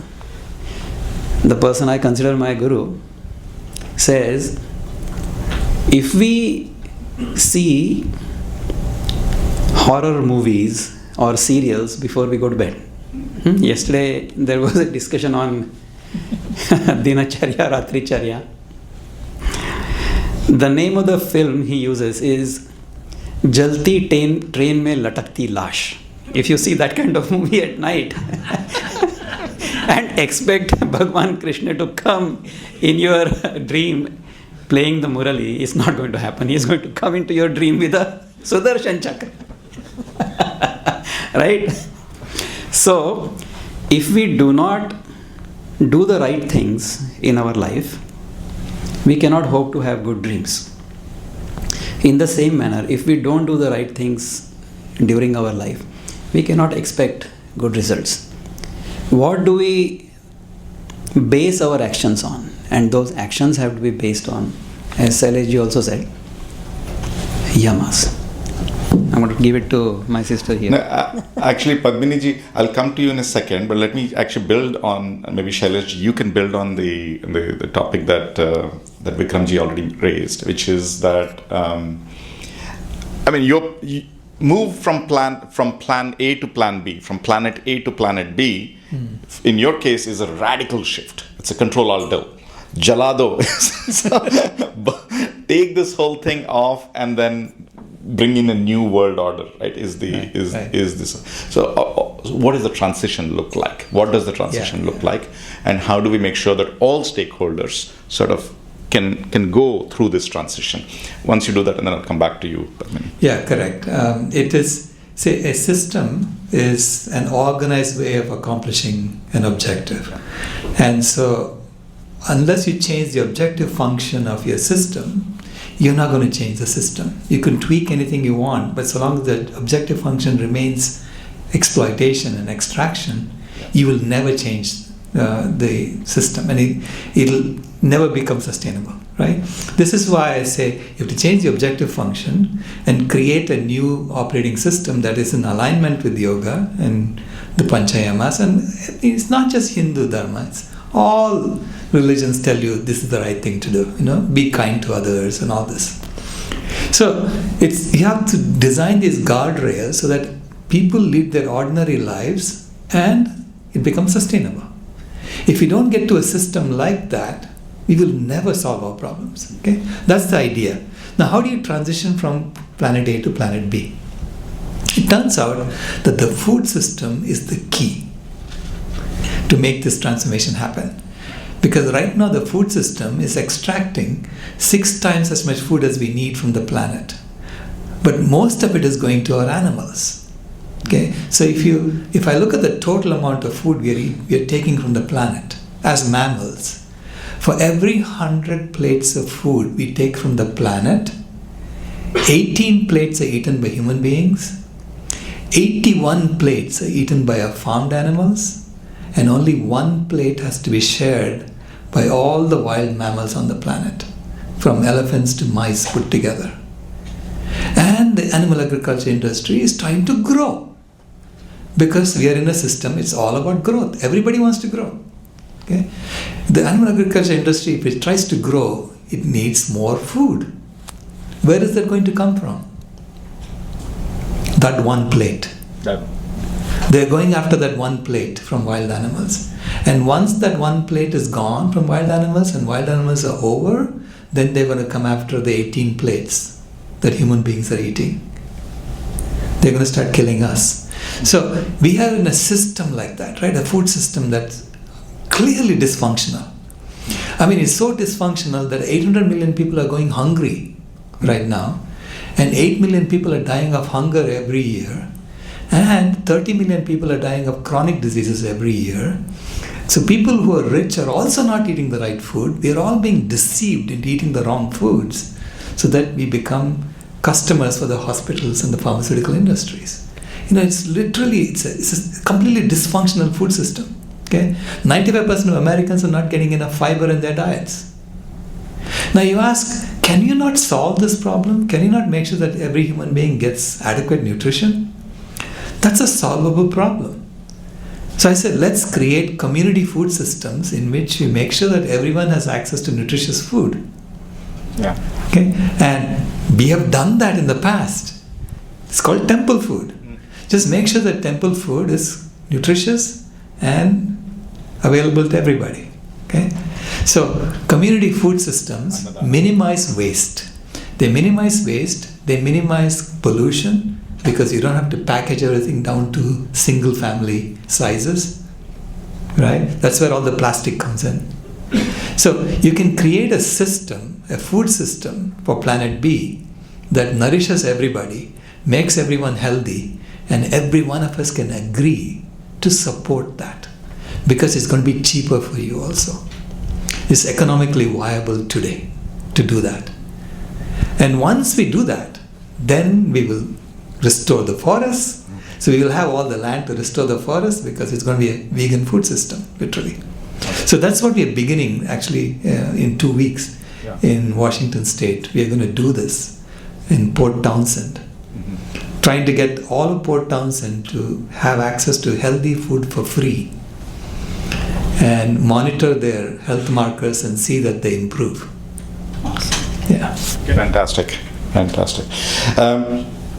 Padmini ji, I have 2 questions and I'll ask both and you can combine them and give us your response, right? So you have seen sustainability in large companies, right? And I mean, you can be honest with us, how much of that is real and how much of that is expensive storytelling, right? And that's one. And the second is, more importantly, what does it take? What does it take to turn a strategy into a real action? Because corporates are a big part, okay, of the problem and the solution, right? So both the problem and the solution. So we can't ignore them, right? So what would be, you take both of those and try to give us your point of view, and I'll know that you have a few slides as well, and I'm happy to move them as you go along. Yeah, I think we are a big part of the corporates as well. So I think as Sailesh ji was saying, and I wanted to pick up on what he said about food, the last 3 years I've spent in the food agriculture industry trying to connect supply chains from all the inputs that go into the soil for the crops. So your pesticides, your fungicides, your nutrients in the soil. Trying to connect that with the crop yield and labels that go onto our food products. And then what the consumer goods companies actually then sell out of the retail. So that end-to-end transparency that data can give us, that information systems can give us, when used right, is very powerful. I think Ajay ji mentioned that today, but is it used right? If the data itself that is going in, and it's a fundamental principle of information systems, garbage in, garbage out, if that is itself wrong, then how do we actually understand the world economic order or the world social order or the ecosystem? So I wanted to build on the food problem that Sailesh ji mentioned. Food waste is another problem. And 1.3 billion tons of food is wasted globally. Right, 13.2% is lost post-harvest. All 3 colors on each. And 19% is lost at retail and consumer consumption areas. So who is responsible? I think that's the question we have to ask. Size doesn't. How much are we responsible? Yes, obviously we want to switch to the vegan system, but even then, can we control food waste, both at source and at consumption? 631 million tons from households, so 60% of total wasted food is from households. Of course, the environmental impact, the GHG emissions from food waste, it's about 8 to 10% because of the farms that are burned in order to create, start the next crop rotation, etc. And as Sailesh ji said, 800 million people are going hungry. So if you put these together, food waste, food security, one of the things we observed is, monocrop cultivation. We talked about monocrop forests, but monocrop cultivation is causing obesity and health issues.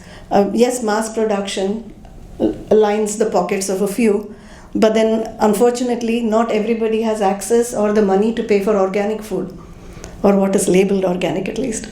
So now monocrop cultivation is what the masses have access to. All the sections of society, especially the poorer sections, and it shows in the lifespan. I think someone was mentioning in the health track about the poorer side of Houston having 22 or 24 years less life expectancy than the richer side of Houston. It does not make sense. So now, as Shashi was asking, what is the corporate sustainability measurement? So if we go to I put a few slides together, and I am referring to notes because I can't remember all this off the top of my head. The corporates are wanting to do good. Let's not. It's like we have to go. We have to go everywhere with an open mind. I think that's one of the things Bhagavad Gita teaches us eventually, that we have to question everything, but we go into everything with an open mind. So what is the good? Is what we can measure, right? So science-based metrics, carbon measurement, it's a very science-based metric. It can be measured. How much of that, how much of energy comes from fossil fuel energy is a very science-based metric, I think. Bhavik ji mentioned all the ratios that we can measure. Water consumption is measurable. Waste is measurable to a large extent. So these are quantifiable. And CSRD and EU, all of these acronyms, mandate some of these measurements.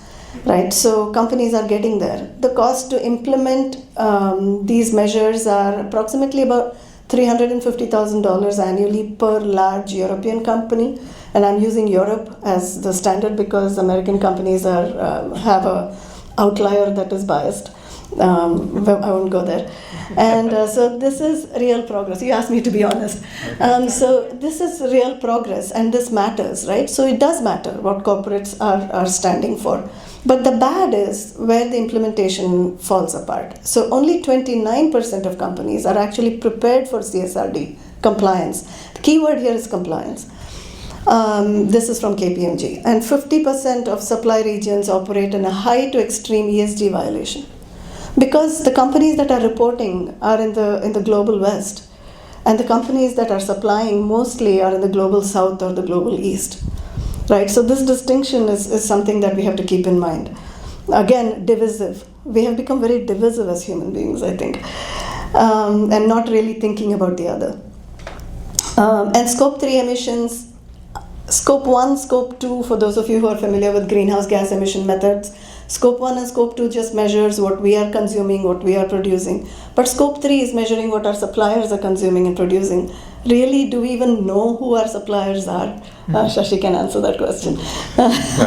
No, I think it's an important point to make sure that you're not passing on your problem to someone else and looking clean. I think that's the important aspect there on making sure that we have to lock down scope. Lock down scope. And the hidden cost cascade, right? So that's the ugly. To be honest, the transparency, and this is where the economics comes in, the transparency does not show in the worker wages. So when we go to the farms and the factories, the worker wages are squeezed because corporates want cost savings at their bottom line. They want more margins, right? So now who do you get it from? The corporates are being responsible for reporting whether it is sustainability reporting, whether it is producer responsibility reporting, EPR. We say the brands have to report, but the Bangladeshi factory worker and the textile mill is squeezed for every piece of cloth that we wear because they are not paid minimum wages. The cost of compliance is $50,000 to $100,000 per unit of anything you look at, production or consumption. So who pays this? And lastly, compliance audits. What does compliance audits measure? So compliance is not really the factor here. So I think the pattern is very clear. I won't read it out. It's there for you to see. So what actually changes behavior? This is where I'm combining the second question. So what actually changes behavior? So if CSR does not work, if ESG metrics does not work, all these acronyms do not work, and if compliance does not work, then what changes behavior? The answer is stark, and I think we saw that this morning as well. Political power and will and the fight at the grassroots definitely is one part of it, the community work that we have to do. But we have to go where the accountability lives, and two examples of this is in the Forced Labor Prevention Act of recently we saw in the US as well. The current government has imposed or blocked $1.7 billion of and almost about 5,000 shipments coming to the US from countries and companies that practice forced labor. And this works because it's not voluntary, it's mandated. But then, this creates urgency for sure at scale, but who suffers? It's a question to ask. And then what changes incentives is the EU forced labor regulation requires, again, it's a reporting requirement. But when your market closes in 36 months, these payment forms that these companies use shift. And then again, it is the sufferers are the people who don't get paid at the end. The dark side and where CSR fails is on those three boxes at the bottom. So labor exploitation still persists. Less than 2% of global garment workers earn a living wage. A living wage, not even, a living wage is what you need to just sustain Dharma, the basics of life, which is, food and shelter and water, right? And then you're talking about these profits that concentrate at the top that do not go down to the benefits of the people that are actually working for it. So I keep using the garment factory, or think about the Indian wealth concentration as well. The top 1% hold 40% of India's national wealth, right? So that is a definite disparity. And then the inequality between nations, we are seeing that every day. So those that control the narrative, we've been talking about that, those that control the reporting, those that control the narrative, the Global Reporting Initiative, even the UN SDG that I was fortunate enough to sit in and be a technology advisor in Geneva Convention and many other places, the Plastics Treaty Convention. The narrative is controlled by the hands of a few. The Plastics Treaty Convention, I was so surprised that the narrative was controlled by the oil and gas companies, and I had to really figure out the systems design behind that. So it does not make sense. So what I therefore came to conclusion in this small world, and I think Vikramji said this very well, is what matters is getting to the self. So the next slide this is really the 4 initiatives that I got to observe at close quarters, and you can see the metrics speak for themselves. So the first is India Literacy Project. I was fortunate enough to lead that organization along with my corporate life for about 10 years. I saw child labor in action in places across India, whether it is Rajasthan or whether it is the shrimp farms in Visakhapatnam or whether it is the brick kilns in Kanjivaram. It was heart-wrenching to see, or the cotton fields in Raichur, Karnataka. It was heart-wrenching to see children being used and exploited so badly. 3-4-year-old children sitting with their parents and stringing tobacco leaves. I couldn't take it anymore. And so child labor became a center of focus of India Literacy Project. Today, 50,000 plus bridge schools and children have been reached. It took a small group doctors and technologists, very small group from the US that made this happen. So we can, each one of us can. The second one I got involved with is We Connect International, the CEO, Elizabeth Vasquez. I got to know her when I was at SAP. Another one of the fantastic leaders. Started with how to connect women businesses to corporate procurement. So we were struggling with that because women businesses run about 33% of the businesses, entrepreneurs, and 33% of the businesses in the world. That's a mistake. It's not 1% earn meaningful income. It's actually 1% of corporate spend go to women entrepreneurs. Just 1%. So think about that. So why? And so Elizabeth actually scaled this in 135 countries. That's where the grassroots and the community connection comes. Where in 135 countries, she's got women businesses connecting with the corporates and empowering them to actually respond to RFPs. And lastly, last two is Hasirudala. We talked about waste. We talked about the Green Army. I think Shashi mentioned how that's a sector that is important. But the waste workers or the waste pickers were earning less than $1 a day, and their life expectancy is 39 years. So Hasirudala actually meets, and this is in Bangalore, meets all the UN SDGs, all the 19 UN SDGs that they meet. They were actually featured. Nalini Shekhar, my soul sister, she was featured by BBC as the top 10 women in India for actually bringing out these waste workers. And they organized collective bargaining power and got these waste workers actually an identity. They were not even in the Indian system of census. So for all practical purposes, they did not exist in this world. How can you leave a full set of human beings out from census? And lastly, Amaze Charitable Trust, this is the neurodiversity perspective. Autism is growing, I believe, thanks to hopefully Planet B will solve that too. But autism is growing, and but unfortunately, those individuals who are gifted in many ways do not have access to livelihood, do not have access to corporates, do not have access to jobs. So let's start to look at some of these areas. I mean, these are the four that are close to my heart. I'm sure each one of us have something that's close to our heart.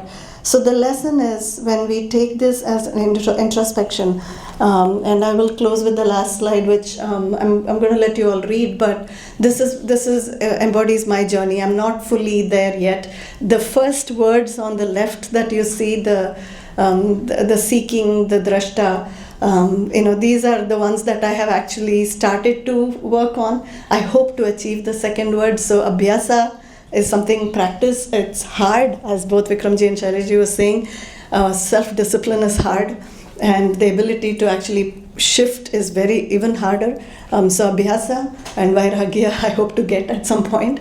But I think if each one of us can can individually stand up and ask the fundamental questions, who is manufacturing the garment I'm wearing today? Who is actually producing the food that I'm eating today? And who is responsible for the waste that I'm throwing out? I think we will all the collective consciousness will take hold. So that is my combined answer. Thank you very much, Padmini ji. So with that, we'll open it up for questions. So you can ask your questions. I'll come to you, and then you can also ask who on the panel, if you have a preference, who in the panel you would want your question to be answered. So let me go here first. Thank you so much. So I have, I'm going to ask only questions, but I have a couple of. So one thing going with Bhavik ji, you talked about looks like you are more connected to the Darwinian, timeline, whereas Professor Cremo in UCLA said that this Manvantara is nth Manvantara going on, and this happened again and again and again. So we are just talking about sustainability of humans. What Padmini ji said, she is basically trying to sustain the corporates here, where planet A and planet B trying to dump the corporates, which are causing the issues here, right? So are we just talking about the sustainability of humans, or are we really worried about the whole ecosystem and the larger thing. Thank you. Great question. I think where do all three come together? And Bhavik ji. Yeah, so the planet is fine. And it's going to be fine. I'm not worried about planet Earth, to be honest, and I don't think any of us really need to worry about planet Earth. The issue is us. This is sustainability about human beings, right? And as has been alluded, by others also on the panel, right? I mean, I think Vikramji talked about Chernobyl, right? So that was one example where if the people go away, nature is going to continue. The planet has gone through multiple extinctions, as you know, right? And it has come back. Now, I don't think it is, at least right now, so far, we are not in a position to change the complex dynamics of the planet itself from the evolutionary, sort of a timeline point of view. I don't think human beings are at that stage yet. I don't think it is impossible. That's a separate conversation. We want to go to other planets, etc., but I'm not going to get there right now. So, I mean, this is not about the planet. It's about us. It's about our well-being. And the way I tend to think, talk to my students, I think about our generation, the next generation, and one more. So my kids and my grandkids. That's how far, because beyond that, from a scientific point of view, it's very hard to say anything credible. Yeah, my question is, I think Padmini ji can answer that. Corporate terrorism is what I refer to, stands as a wall against sustainability and the equilibrium in sustainability, right? As a background, I will quote an American farmer who said this few months ago that big companies are they have acquired smaller companies and they want to earn profits. And now, if that farmer wants to buy an instrument or seeds, cost has gone up, so he's worried about his well-being. And to give an example, Bayer and Monsanto, they aggressively bought many smaller companies, and the big fish ate the small fish. Bayer bought Monsanto for 63 billion in 2018. So back to the question. You're absolutely right. I think the corporate greed, I'm using a different word, I think has resulted in ecosystems that is unsustainable, which is why we need the control or delve, to be honest. But I think there are forms that are still surviving, which is why I think I totally agree with Bhavik ji that planet will sustain itself, because planet has regenerative capabilities. Nature has regenerative capabilities, and the universal consciousness will, in ourselves, has the same seed of regenerative capabilities. And as long as we can't blame an entity or an organization that is a jad, right? It is actually made up of human beings, and which is why I agree with Bhavik ji that it's us human beings that has to understand and question the principles and the very nature of Dharma. And really look at what is that Dharma civilization, what is that planet B, and what are those new corporate formats that we can bring together. We have social, corporates.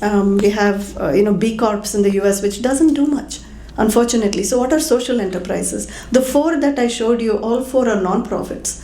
Unfortunately, none of them are social enterprises that has actually achieved the financial, environmental, and social balance. Right. And I think just building on Padminiji's answer, last 20 minutes of this session, we will actually be, that's why you have the post-its on your tables. We will be looking at what are the things that we can do ourselves as individuals, to Padmini's point. What can we do as a family, what is it where we have a little bit more control? And the third is, what is it that we can do to influence and advocate, in the organizations that we are part of, whether they are companies that we are part of or neighborhoods that we are part of, and so on. So that's one of the exercises that's coming up. Sorry. If I can just add to what Padmini ji and Bhavik ji said, I am not too sure that the planet will be fine. Because I understand, I study systems. We have 12 life support systems in our body. If 7 of them are not working well, we are not very healthy. We also have a regenerative body, right? You would think that you would be healthy, but if we continue splurging on cheeseburgers and smoking cigars, thinking that we are going to be fine because the body will recover, as soon as we stop this, at some point you're going to die. Right? Now, we have studied millions of human beings. We understand how we die. We can say, you're terminal now, and now it's going to be just a few months before you die. We've only studied one planet. And of the 9 life support systems on the planet, we have messed up 7 of them. So let's not be too sanguine that, the planet will be fine and therefore we can continue. It's just human beings who are going to disappear. We have to solve this as quickly as possible, as if the planet is on fire. Yeah. Just a quick question. We have been talking about sustainability for an hour and a half, but we have not touched upon the famous acronym that's going around called AI. Corresponding data centers, all the effects or ill effects of data centers on both energy, water, and also the human health. They have contributed immensely to degeneration of all those things. How do we handle this? Obviously, you will say it is corporate greed that is driving this. But it is not only bringing the problem with sustainability with respect to all these resources, plus it is, as an educator, I am feeling that my students are getting somewhat of a less and less open to ideas and understanding material, rather than saying I can always get the chat GPT to tell me what to do. So going back to Vikram, that was the question around technology and how much of that is a good and how much of that is a bad. That was the question. So maybe elaborate on it a little bit. Okay, so I'll give you an example of technology, good and bad. I gave over dinner to our moderator, and then we can extend that to your AI question as well. So during COVID, we were under lockdown and we were forced to conduct our business online, which saved a lot on our fuel, right? In fact, in the last, I would say 5 or 6 years, I have myself traveled much less than I used to at one point. So the development of communication technology like Zoom or Microsoft Teams or whatever is a good example of technology development for saving the environment, right? Regarding AI, I completely agree with you. I have been thinking about it, and I currently advise an AI platform which is working on solving an environmental problem, and I have constantly thought about, I have also raised it, that our platform should not be utilizing more energy than we are saving by providing the solution. So in this case, we have brought the broom, which is already dirty. It's making our house even more dirty. So technology has created some problems, and we are using more technology to solve those problems, and it's making the problem even worse, right? I was going to quote a verse on how we conduct ourselves, not only in our personal life, family life, but also corporate life. Bhagavad Gita says that Yajna Shishtasinas Santo Muchante Sarva Kilvishai Bhunjate Te Tvagam Papa Ye Pachantyatma Karanat. So the meaning is, before you consume anything from this planet or from anywhere, you have to do yajna. Yajna means you have to do some sacrifice. So you cannot take anything from this planet unless you give something in return, right? The reason we have forgotten that is because we have been fed the narrative that exploitation is going to make us happier. Exploitation is going to make us more complete, and that's not true. Why? Because the first thing that our sister here said, I am full and this is full, right? Purnam ada purnam idam, and purnat purnam udachyate, purnasyam purnam adaya, purnam eva avashishyate.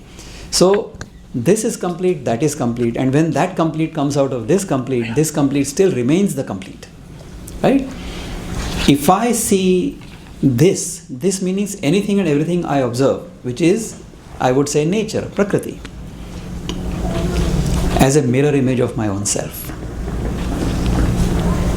Then how will I even dream of hurting it? Do I bite my own finger? I never, right? Because this is me. If I see this as me, right? Okay, forget about it, even if you don't see it as that. Another Rishi has said in another Upanishad, Isha Vasyam Idam Sarvam Yat Kincha Jagatyan Jagata Tena Tyaktena Bhunjitha Magradakasya Svidhanam Magradakasya Svidhanam. Whatever does not belong to me, I cannot even covet that. What belongs to me? Nothing on this planet. I came here empty-handed. I will go empty-handed. Whatever I have been given here is divine grace, and it is pervaded by the divine, even the smallest of small things. How can I dare call it my own? How can I exploit it? This is my mother. When I need to nurse, I can go to my mother and nurse. What I have been doing is not nurse, but bite into my mother. The mother is going to kick me out of her life. Yeah. Thank you. So I have two questions, one for Bhavik and one for Sailesh. And I think part of the questions answered is already by Padmini ji and Vikram ji. But Bhavik ji, when you talked about the natural or knowledge about nature inversely related to the human prosperity or human development index, which is translated as prosperity, we are not talking about here health at all, right? We're talking about material prosperity in that Pilgrim paper. So how do you see if you overlay human health? Because when somebody asks me what I do, I say I work on sustainable healthcare. I'm always talking about sustainable health. So in all this, the subsets you had social, economic, and environmental. Health was not there. So I'm assuming health is in the center. So the question is about where does the health stand when we talk about the human development index? And I'll ask the question also so you can answer together. Sailesh, you talked about veganism, and I'm assuming that you're not talking about vegetarianism. As per our Dharma or in Ayurveda also, honey and ghee considered as nectars and required for human health, and also that consumption of Panchagavya is very important. So where do you see, so in terms of when you say the planet A, B is the only solution, in the Abrahamic tradition, man is on the top. So he's supposed to fix everything. In the Dharmic tradition, we say Mother Nature is on the top. And it's like, if there are two kids and the elder brother is bullying, the Mother Nature will come and fix the situation.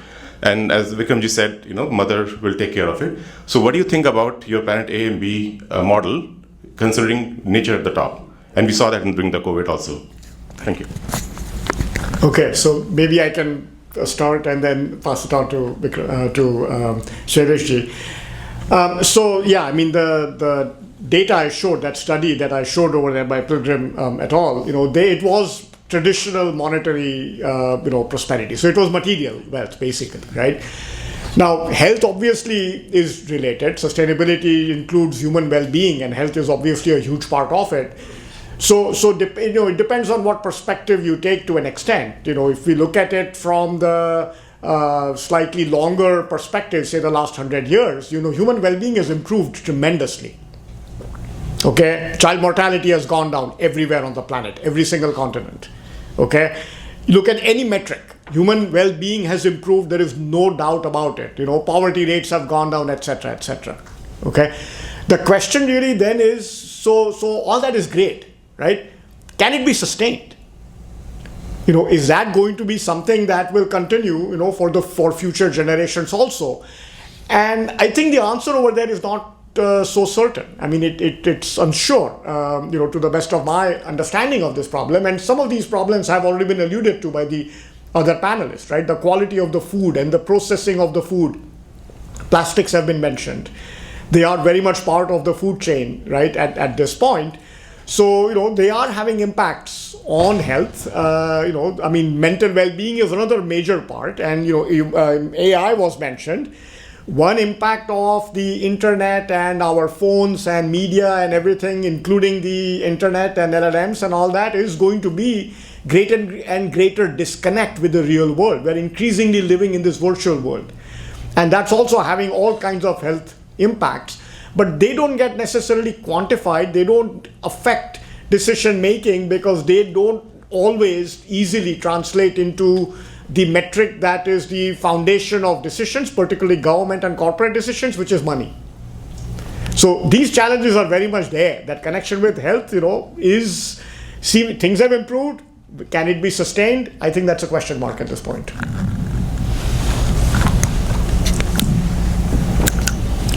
Yeah, on the question of dairy and honey as prescribed in Ayurveda and so on, things that were written thousands of years ago, we have to update according to current environmental conditions. This is Yuga Dharma. That's the right thing to do. So we've always been given this formula to translate our Dharma and update it generation by generation.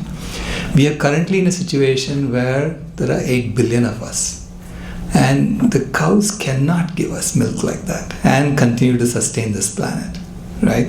So we can see the data, and the data is telling us we have to give that up, at least temporarily. Maybe for one generation we give that up, restore the planet, and once we have restored the planet, let the next generation decide if they want to start exploiting again. Okay, that's their prerogative. But right now, because of the total demand for both milk and honey, the poor cows have to give up their children and give us all their milk, and even then we need more. So the kind of suffering that's going on in the animal kingdom is unimaginable. Yeah? It's completely adharma. There is no way I can look at that and say that's dharma. Even the bees, their food is being taken away and replaced with sugar water. How are they going to survive like that? So they're literally collapsing. Populations are collapsing. And we have polluted the earth so much. There is so much chemical pollution that we have put into the environment that it's 220 billion tons per year is the estimate, which is like 30 elephants per person per year. That's the rate at which we are polluting the earth in terms of chemical pollution. And that's marinating. That's accumulating year after year after year. So my estimate is that it's the equivalent of half a gallon per square foot of the earth's surface. That's how much chemicals we have put into the environment. And that's now in the food. That's concentrating in the milk. So milk is no longer the milk that you thought it was. So it's now filled with pus, urine, stools, blood, antibiotics, toxins, hormones. I mean, the amount of pus that's found in milk now is the equivalent of roughly 4 million pus cells per teaspoon.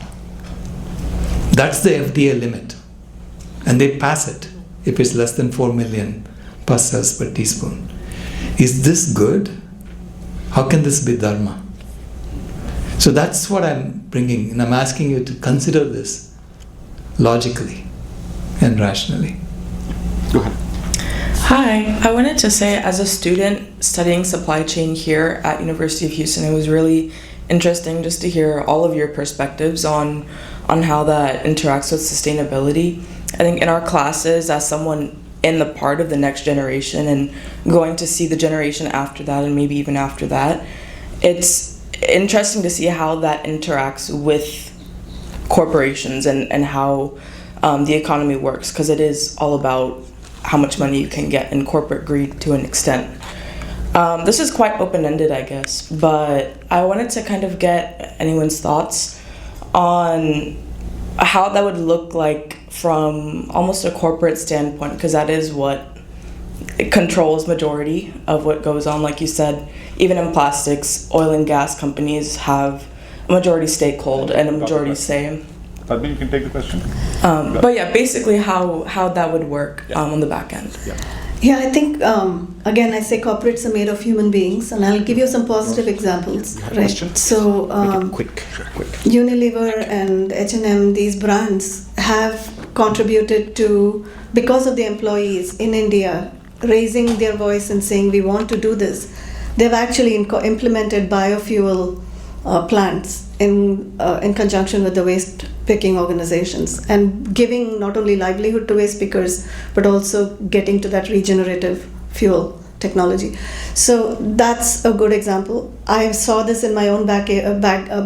I live close to Google campus, and I live in between Google and Apple headquarters. And during COVID or after COVID, they're borrowing a page from what Sailesh ji said, the reset. Can we take one generation? I think it took us COVID to reset the pollination, the pollinators. And for the first time, after living there for about 25 years, I saw bees in my backyard, thanks to Google employees' efforts of repollinating the environment around where we lived. So it's employees, it's us human beings. It keeps coming back to that. It keeps coming back to, we are human beings who have inherited the earth, we said. So what is our responsibility? Okay. So we'll have three final questions, and then this wonderful panel. Quick question to Sailesh ji. In terms of veganism that you mentioned, right now there is so much of meat consumption, whatnot. There's an underlying assumption that there's got to be a fundamental change in lifestyle. There's probably an emotional component to this. So has there been any effort looking at least as a starting point, reduced amount of waste? I mean, here in the US, we hear about percentages of 25-30% food being thrown away. Can we do something there, or is there any effort going in that direction? Thank you. Yeah, every effort in the right direction is useful. Okay, I completely agree with you. But think of it as a fire. If you have a fire in your home, will you say, let's smoke less cigarettes and throw less cigarettes into the flame? Or will we say, stop smoking and get out there and get a bucket and start pouring water on the fire? We have to be in that kind of frame of mind. That's the kind of urgency I feel. So every morning I wake up and I'm grateful that I'm still able to breathe, because the systems are still resilient enough to hold it together. Yeah. Okay. Yeah. Quick question, like relating to what you said. When you talk about Dharma and civilization, we need to take the civilizational thing bottom up. Many people talk about the food from Sattva, Rajas, Tamas point of view, Sattvic food, but then the food is very much into Ayurveda, and Ayurveda has a deep connection and foundation. So my question is, rather than rejecting the recommendation for one generation, we'll be depriving them of the knowledge. Rather, we should have an integration of having the Ayurvedic people and the environment people, those who want to save, find a sweet recommendation which will serve both. Yeah, in fact, there are Ayurvedic doctors who have pointed out that the use of ghee in Ayurveda is to deliver fat-soluble medicine to people. And so they're using coconut oil instead of ghee instead, because it's another fatty medium that you can send the same medicine to people. So there are experts looking at this and figuring out how to continue, with the same recommendations, but modifying it for the present circumstances. Namaste. This might be a pessimistic question probably, but just wanted to really, are we going to save the planet? That's my question. In the sense that when Sailesh said that planet A to planet B, when Bhavik ji said that it is only next 2 years, and the people, in fact, they are linked actually, right? What if we are all just disappear from here and the planet survives? So that's why we always think about us to be in relation to the planet. Mm-hmm. So from that perspective, and then we are all talking about a lot of all these problems, and solving the problems are all finite, because we think from again I'll go to Shashi's initial thing that in the empirical world we talk about finite questions, right? So I consider planet A to planet B is like sort of paramarthika, where it's like at an infinite level. So what I mean by that is, my question basically like, are we really going to save by incrementally trying to solve the problems? And one of the things is like cowspiracy and other things which I exposed with Sailesh earlier. A lot of environmental companies, they don't even in fact doing their right job, right? Similarly, governmental policies, we have to beg for them and all that. I think Sailesh got the So question. that's why, so yeah, that's my question, like whether we are really going to solve the problem. Yeah, look, everything, you have to first identify the problem and see and understand the situation that we are in. Okay, so that's what I was trying to do with the Planet A framework, understanding why we behave the way we do. We are all good people, but we are stuck in systems that are driving us in the wrong direction as far as the planet is concerned. Now, it was the right direction, as Bhavik mentioned. For the last 10,000 years, the climate has been fairly stable. The early Anthropocene hypothesis by William Radiman states that is also because of human beings. Human beings kept that climate stable, not nature by herself. We interacted with nature and kept the climate stable. And now we have gone a little bit too far in the heating direction. Yeah. And this is the signal from nature saying, you've gone too far, come back and we can all dance together. Okay, that's the switch from planet A to planet B that needs to happen. So I see this as a caterpillar becoming a butterfly. Our human species is in the caterpillar stage, and now it's ruminating because it's been put into this cocoon, saying you cannot keep being caterpillar forever. Okay? You have to now become a butterfly, and that's the transformation that's happening. Probably worth passing the mic on that question to a couple of others, if we may. I think the one other aspect that strikes me is we are stuck in this world of duality, right? Yes, no, binary. I think computers have introduced that and used it very well.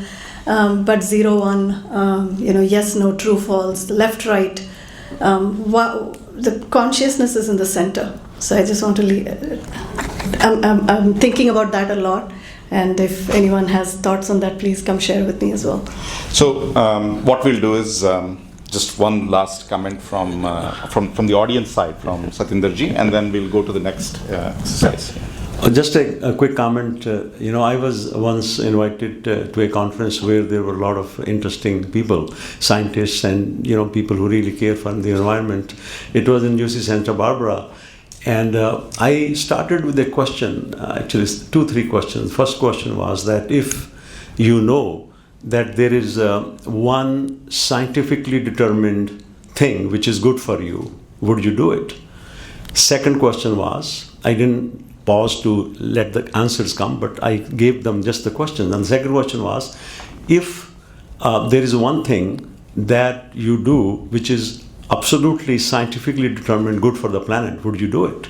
And the third thing was that if there is one thing that you would do which is good for all around, good for you, for the planet and for the whole thing, which we call the flora and fauna. And then lastly, if the same good thing is completely in your hands, would you still do it? And this is a bunch of audience, people who were like doctors and healthcare professionals. There were only few hands which reluctantly went slowly up. I said, I'm disappointed. Why? Because if this is the level of, scientifically trained people who are designed to see the truth and reality. And the question is, if there is something which is scientifically determined, which is good for you, would you do it? And you're still thinking about it.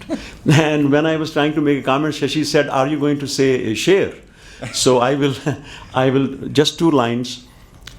भूलता कैसे भला नाता पुराने वक्त का, भूलता कैसे भला नाता पुराने वक्त का, हंस बैठा ही रहा सूखे हुए तालाब पर.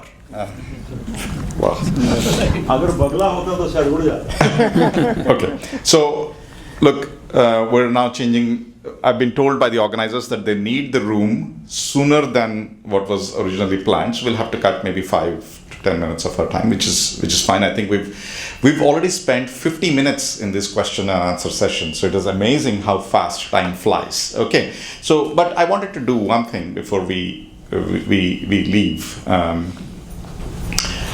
This is actually Padmini ji's video. So Padmini ji created this, and it's an inspiration for all of us to see what is it that we can take from this session, right? What is the one thing that we can do ourselves? There are those post-its, you can write them down. We don't have to share with anyone. This is more for your introspection. What is it that one thing that you would want to do yourself? What is the one thing that you would do as a family based on all the discussions today? And what is the one thing that you would influence? Obviously, you may not be a decision maker as part of an organization, right? So, can I just say, to just add one more thing? I think the student here asked, and many students, I'm a lifelong student. I think this is an example of the one thing I could do being in the corporate world, to raise my voice and go meet with people on the ground. So this is my journey on exploring packaging and plastics, and hopefully that helps. No, and I know that there are a few more questions, I think 3 or 4 more questions in the room. Is the answer to this question? Is the answer to this? Oh, perfect. So, but anyhow, if there are other questions that are not answered, please feel free to connect with the experts outside. Okay, so we'll now. The video is deliberately silent in the first few seconds, so it's the pause.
So in the few minutes that you have, use those post-its, make those notes, and that would, before we conclude, Satinderji did not, I'll not disappoint you, I'll read a poem, okay, and that would be the conclusion of this session. Thank you very much for all your participation. So here is how the poem goes. The poem is in Hindi, and there's only one word that is probably needs explanation. It's called Goraiya. Goraiya is a sparrow. It's a chimney, or how in Marathi or in Telugu it's called pichuka. Okay, so पहले एक गोरैया होती थी, एक आदमी होता था, लेकिन आदमी इतना ऊंचा उड़ा कि गोरैया खो गई. पहले एक पहाड़ होता था, एक आदमी होता था, लेकिन आदमी ऐसे तन कर खड़ा कि पहाड़ ढह गया. पहले एक नदी होती थी, एक आदमी होता था, लेकिन आदमी ऐसे वेग से बहा कि नदी सो गई. पहले एक पेड़ होता था, एक आदमी होता था, लेकिन आदमी ऐसे जोर से झूमा कि पेड़ सूख गया. पहले एक पृथ्वी होती थी, पहले एक पृथ्वी होती थी, एक आदमी होता था, लेकिन आदमी इतने जोर से घूमा कि पृथ्वी रो पड़ी. रो पड़ी कि पहले एक आदमी होता था. धन्यवाद.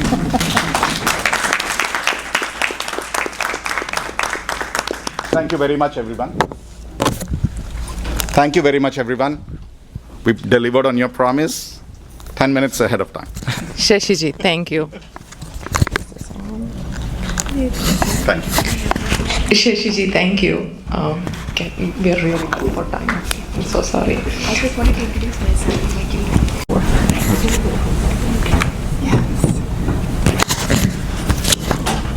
Badrinarayan ji to give Dharma mementos to the guests on stage, please. Shashi ji, we would like to have you also, please.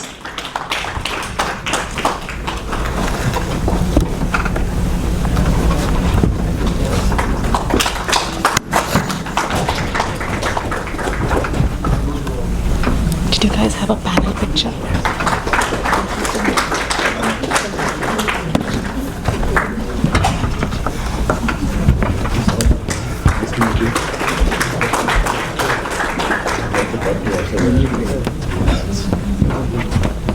And Shashi ji.